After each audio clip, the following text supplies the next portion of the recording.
Vietnam യുദ്ധഭീകരതയുടെ പ്രതീകമായ napalm പെൺകുട്ടിയുടെ ചിത്രം ഇന്നും വിങ്ങലോടെയാണ് ഓർമ്മിക്കപ്പെടുന്നത്.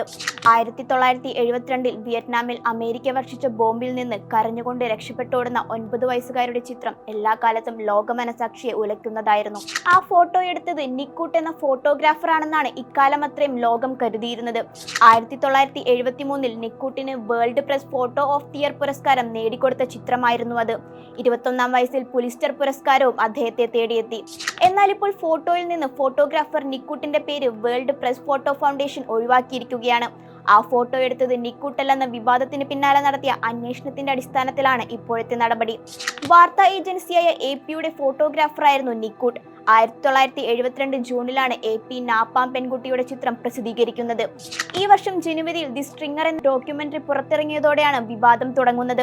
NBC ചാനലിന്റെ ഡ്രൈവറായിരുന്ന ഗുയൻ താൻഗെയാണ് ആ ഫോട്ടോ എടുത്തതെന്നാണ് ഡോക്യുമെന്ററി ആരോപിക്കുന്നത്.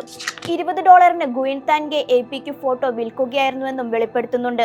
AP-യിലെ ജീവനക്കാരനല്ലാത്തതിനാൽ ഫോട്ടോയുടെ അവകാശം നിക്കൂട്ടിന് നൽകുകയായിരുന്നുവെന്നും ഡോക്യുമെന്ററിയിൽ ആരോപിക്കുന്നു.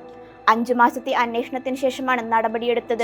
സംഘടനയുടെ 70 വർഷത്തെ ചരിത്രത്തിൽ ആദ്യമായിട്ടായിരുന്നു ഇത്തരം ഒരു നടപടി. ചിത്രത്തിന് നൽകിയ photo of the year award ഇതുവരെ പിൻവലിച്ചിട്ടില്ല.